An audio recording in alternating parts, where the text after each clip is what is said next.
Yang bersin harus membalas karena dia sudah didoakan oleh orang lain. Apa jawabannya? Yahdikumullah. Udah pinter semua orang ngaji. Apa artinya yahdikumullah?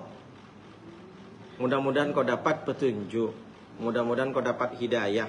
Wa yuslih balakum. Dan mudah-mudahan keadaanmu dalam baik-baik saja. Dan Allah baikkan kondisimu. Yahdikumullah. Mudah-mudahan kau dapat hidayah. Wa yuslih balakum. Dan mudah-mudahan engkau keadaanmu Allah baikkan. Mudah-mudahan Allah membaikkan, membuat baik kondisimu. Jadi membuat baik kondisimu itu mudah-mudahan kau nggak sakit, mudah-mudahan kau dapat berkah, mudah-mudahan kau dapat rezeki. Makanya kalimatnya disambung, yahdikumullah wa yuslih balakum. Itu hadis Nabi, di sini ada. Baik, wa yusannu qira'atu suratil kahfi yaumaha wa lailataha. Ini baru masuk ke sunnah-sunnah di hari Jumat, bukan untuk orang yang sholat Jumat saja, tapi umum.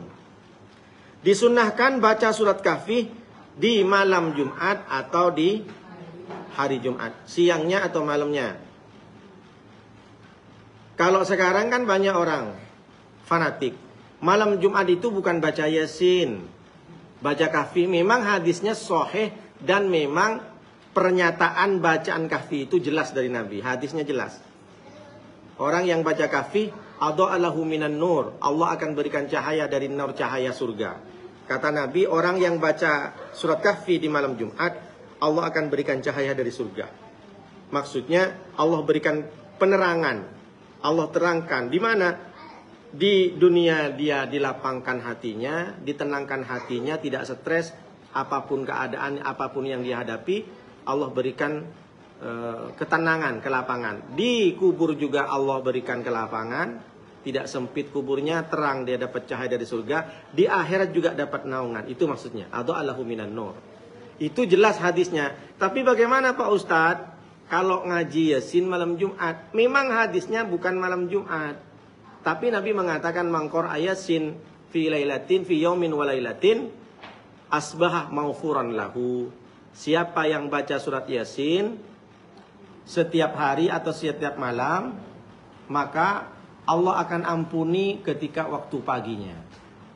Rasulullah tidak menyebutkan malam apa. Jadi siapa yang baca surat Yasin di waktu malam, maka Allah akan berikan ampunan ketika bangun pagi, dia diampuni dosanya. Nabi tak pernah mengatakan malam Senin, malam Selasa, berarti malam Jumat pun termasuk. Nah, tapi bagi orang yang fanatik dengan hadis tak ada. Nggak ada baca Yasin tuh, yang ada baca kahfi. Memang hadisnya begitu. Kita ini jangan terlalu jumud kali, jangan terlalu fanatik kali. Jadi Nabi mengungkapkan artinya orang baca Yasin malam Jumat ya tidak masalah. Bagus, silahkan. Bahkan di malam-malam lain. Kalau bisa baca kahfi, baca Yasin juga. Tapi kalau bisa ibu sempet-sempetkanlah. Kalau malam Jumat itu baca kahfi, Bu. Karena memang pahalanya besar. Ini pun di sini sudah disebutkan. Disunahkan baca surat kahfi di siang hari atau kenapa? Karena hari Jumat ini adalah pemimpinnya hari. Al-Jum'atu sayyidul ayyam wa hajjul fuqara'i wa 'idul masakin. Hajinya orang fakir, kemudian lebarannya, hari rayanya orang miskin. Hari Jumat itu adalah pemimpin hari, hajinya bagi orang fakir, kemudian hari rayanya orang miskin. Tapi jangan gara-gara ini tak mau haji. Setiap Jumat saya Pak Ustadz sudah ngaji kahfi. Nggak mau haji, nggak usah, karena hadis Nabi sudah termasuk haji orang yang tak mampu.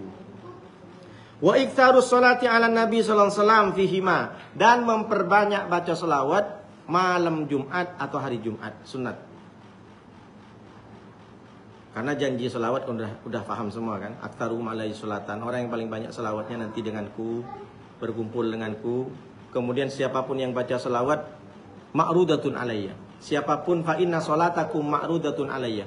Sesungguhnya selawat yang kalian baca diantar kepadaku. Siapa yang ngantar? Namanya malaikat sayyihin. Jadi malaikat sayyihin itu Bu kerjaannya ngantar selawat Nabi.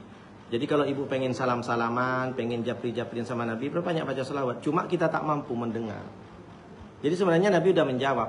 Diantar oleh malaikat sayyihin. Dari mana? Dari sini diantar ke Raudah, ke taman, ke kuburan Rasulullah. Emang Rasulullah masih hidup? Rasulullah ini jasadnya tidak dimakan cacing tanah. Inna harramal Innallaha harramal ajsadal anbiya. Innallaha harramal ardi ajsadal anbiya. Sesungguhnya Allah itu mengharamkan ke bumi untuk menyentuh jasad para nabi. Jadi jasad para nabi itu utuh, Bu. Jadi kalau ibu pengen bersolawat, maka diantar langsung ke depan Rasulullah. Ya Rasulullah, ini solawat dari MD kita. Oh ya, sampaikan salamku kepada mereka. Cuma kita nggak dengar. Jadi pasti dibalas sama Rasulullah.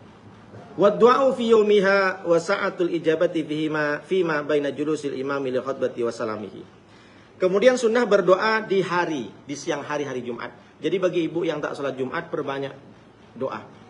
Doa mustajabah di hari Jumat.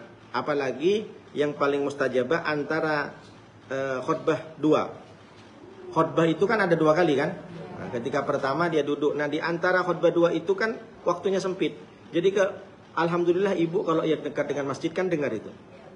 Barakallahu li wa lakum fil Qur'anil azim wa nafa'ani wa iyyakum bima fihi minal ayati wa dzikril hakim. Aqulu qouli hadza wastaghfirul azim li wa lakum wa lisairil muslimin min kulli dzambin fastaghfiruhu wal ghafurur rahim. Duduk. Itu sebentar saja. Itu panjatkan doa. Itu doa mustajabah. Karena kita ini tak bisa setiap hari ada di Madinah. Tak bisa setiap hari ada di depan Ka'bah. Tapi kita punya tempat dimanapun tempat berada, momentumnya aja yang berbeda. Kapan dia? Di antara khutbah 2. Jadi ibu pun di rumah pun begitu. Syukur-syukur bunyi masjid itu, bunyi speakernya sampai ke rumah. Ingetin, kalau bisa ibu sempat-sempatkanlah. Karena kan di Batam tak biasa perempuan itu sholat Jumat. Kemudian wa yukrahut takhati wa salamihi wa yukrahut takhati, dimakruhkan melangkahi pundak orang. Bagi orang yang sholat ini ya, baik imam, tidak boleh melangkahi orang yang lagi sujud, kecuali orang itu mau menempati saf pertama yang kosong. Jadi ibu melangkahi orang sholat pas lagi sujud, itu apalagi melangkahi orang lagi sujud, itu tak boleh. Tapi kalau ingin mengisi kekosongan saf di depan, itu boleh. Termasuk imam.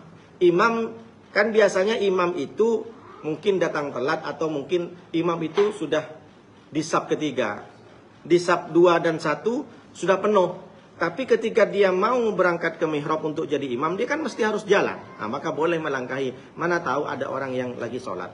Nah, segera imam maju ke depan kan untuk siap-siap menjadi imam.